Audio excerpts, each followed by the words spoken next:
Bismillahirrahmanirrahim. Assalamualaikum warahmatullahi wabarakatuh. Baiklah Bapak Ibu sekalian yang dirahmati Allah Subhanahu wa taala, pada kesempatan ini saya akan membahas tentang atau menjelaskan tentang bagaimana perkembangan emosi, perkembangan sosial, begitu juga perkembangan spiritual terhadap peserta didik.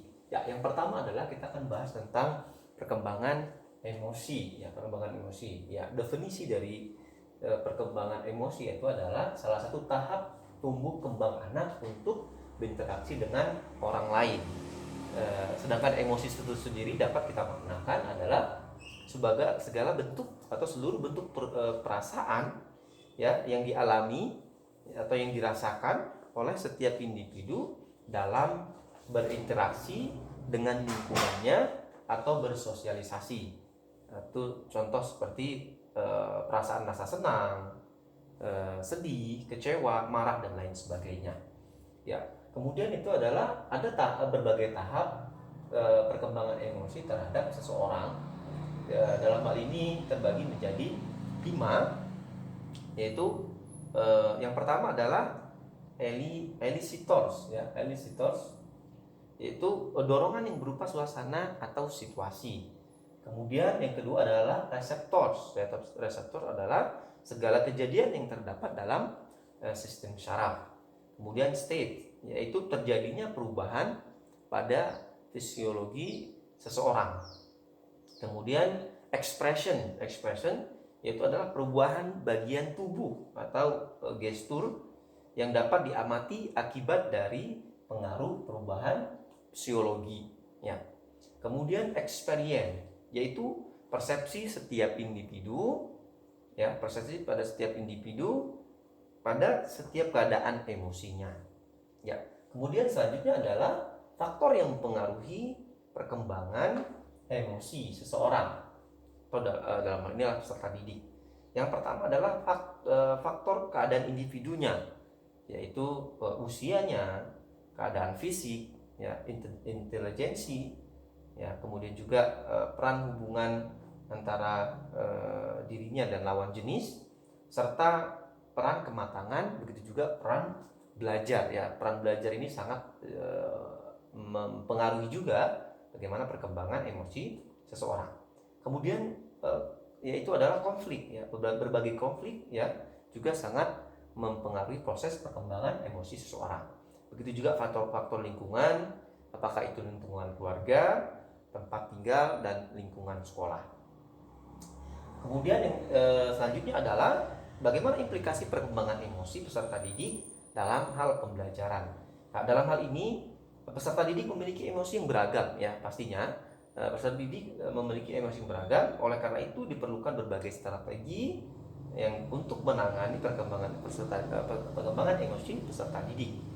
Nah, dalam hal ini guru atau orang tua, ya, yang pertama adalah tidak memberi jarak, ya, jarak sosial, ya, antara guru, orang tua dengan anak, ya, tapi bagaimana membangun engage atau kedekatan sosial, ya, antara guru atau orang tua terhadap peserta didik. Begitu juga yang kedua adalah guru juga harus terampil, ya, dalam mengobservasi berbagai karakter emosi dan perilaku sosial anak, ya, perilaku terutama yang diekspresikan melalui tampilan fisik, mental, dan psikologisnya. Kemudian selanjutnya adalah guru diharapkan mampu atau memiliki kemampuan dan keterampilan dalam merekam, mencatat, dan membuat prediksi tentang perbuatan apa yang akan menyertai peserta didik. Ya, tadi tentang perkembangan emosi. Selanjutnya adalah bagaimana perkembangan sosial, ya, seseorang. Perkembangan sosial ini dapat kita definisikan adalah yaitu suatu perkembangan perilaku, ya, perilaku anak dalam menyesuaikan diri dengan aturan-aturan, ya,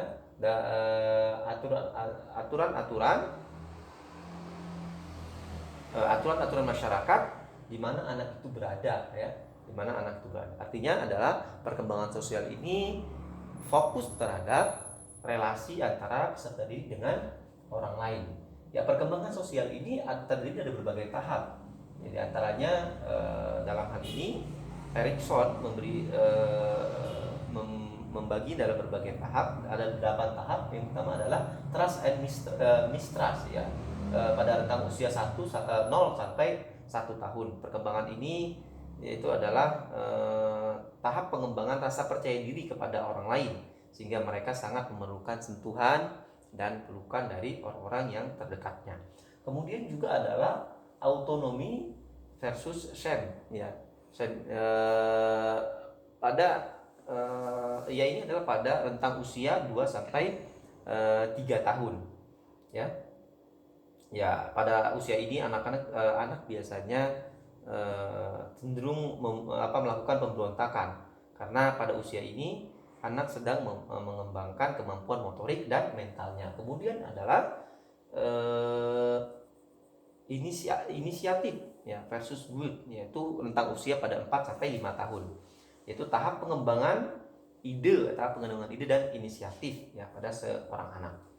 Selanjutnya adalah industri dan inferiority pada rentang usia 6 sampai 11 tahun, di mana pada rentang usia ini anak telah dapat mengerjakan tugasnya dengan baik dan termotivasi untuk untuk belajar ya. Kemudian adalah ego identity dan role confusion. Itu pada rentang usia 12 sampai 18 tahun atau 20 tahun. Tahap di mana mencari identitas ya, seorang anak mencari identitasnya.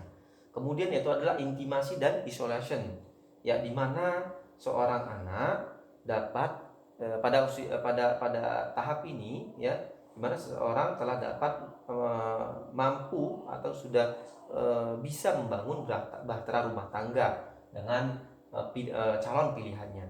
Kemudian adalah tahap generation versus stagnation pada tahap 31 sampai 60 tahun, yang mana dia telah memiliki kepedulian terhadap sesamanya. Kemudian ada tahap ego integrity ya, ego integrity versus putus asa, di mana usia di atas 60 tahun, di mana tahap tersebut adalah di mana manusia sudah mulai mengembangkan integritas dirinya. Ya, faktor selanjutnya adalah faktor yang mempengaruhi perkembangan sosial. Itu adalah faktor individu, ya, kematangan fisik, kapasitas mental diri, intelijensi, agama, dan moralnya. Kemudian faktor lingkungan keluarga ya juga mempengaruhi perkembangan sosial terhadap anak, yaitu seperti status anak dalam keluarga, keutuhan keluarga, serta sikap dan kebiasaan orang tua. Kemudian faktor luar rumah juga sangat mempengaruhi, media massa ya seperti itu. Kemudian faktor pengaruh pengalaman sosial anak ya, seperti pengalaman sosial yang buruk atau yang baik, itu sangat mempengaruhi perkembangan sosial. Kemudian faktor pendidikan ya, semakin tinggi pendidikan anak atau seseorang, biasanya perkembangan sosialnya juga semakin terarah. Kemudian implikasi perkembangan sosial peserta didik dalam pembelajaran ya, dalam hal ini para guru harus memiliki keterampilan bagaimana dapat mengajarkan berbagai keterampilan sosial terhadap anak atau strategi pemecahan masalah sosial. Begitu juga menggunakan strategi pembelajaran kooperatif ya. Kemudian bagaimana memberikan label yang baik yang pantas terhadap anak, meminta siswa untuk memikirkan dampak dari perilaku yang dilakukannya, yang ia miliki. Kemudian mengembangkan program mediasi teman sebaya ya. Itu tadi bagaimana perkembangan sosial anak ya.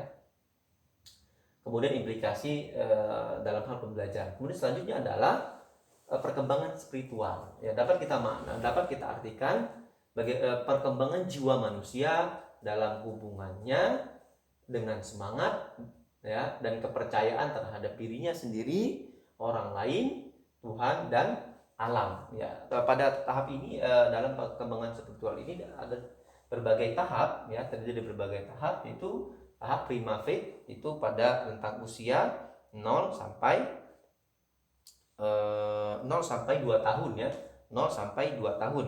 Tahap di mana seorang anak ya dengan rasa percaya dan setia terhadap pengasuhnya. Yang kemudian adalah intuitif projective ya, pada usia 2 sampai 7 tahun.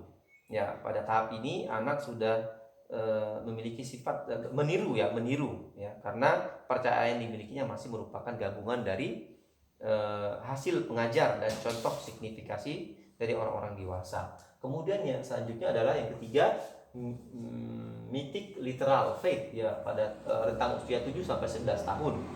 Kemudian selanjutnya ada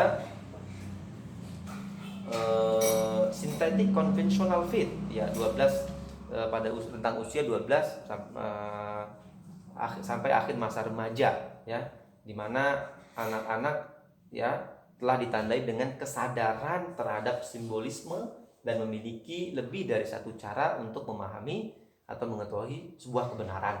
Kemudian individuatif reflective faith, yaitu rentang usia 19 tahun sampai dewasa awal, di mana telah muncul sintesis kepercayaan dan tanggung jawab individu terhadap kepercayaan tersebut. Ya, kemudian tahap conjunctive faith ya pada usia 30 tahun atau sampai dewasa akhir, di mana yang ditandai dengan perasaan terintegrasi dengan simbol-simbol ritual-ritual dan keyakinan terhadap agama. Kemudian universalizing faith, yaitu pada usia lanjut ya, di mana tahap ini ditandai dengan munculnya kepercayaan transendental untuk mencapai perasaan ketuhanan serta adanya desentrasi diri dan pengosongan diri. Ya, faktor yang mempengaruhi perkembangan spiritual seseorang itu lingkungan keluarga sangat mempengaruhi, begitu juga lingkungan sekolah, pergaulannya, serta lingkungan masyarakat. Kemudian faktor genetis ya, itu adalah sifat-sifat bawaan ya. Begitu juga tingkat penalaran serta perkembangan teknologi juga sangat mempengaruhi perkembangan spiritual seseorang. Terus bagaimana implikasi perkembangan sosial terhadap peserta didik terhadap pembelajaran? Ya, dalam hal ini guru diharapkan mampu memberikan ruang belajar ya yang sensitif terhadap perkembangan spiritual peserta didik dengan cara menjadikan pendidikan sebagai wahana yang kondusif bagi peserta didik untuk menghayati agamanya. Kemudian membantu peserta didik mengembangkan rasa ketuhanan melalui pendekatan spiritual parenting. Begitu juga materi yang diajarkan oleh guru ya dalam kelas, yaitu dari dalam kelas dapat secara langsung menyentuh permasalahan keagamaan yang dialami peserta didik. Kemudian bagaimana menanamkan nilai Islam terkait dengan masalah ibadah serta memaparkan hikmah ya dari yang terkandung dari sebuah pelaksanaan ibadah tersebut. Yaitu tadi adalah berbagai penjelasan tentang perkembangan emosi, perkembangan sosial, perkembangan spiritual seseorang, atau juga dalam hal ini adalah peserta didik. Sekian yang dapat saya sampaikan. Assalamualaikum warahmatullahi wabarakatuh.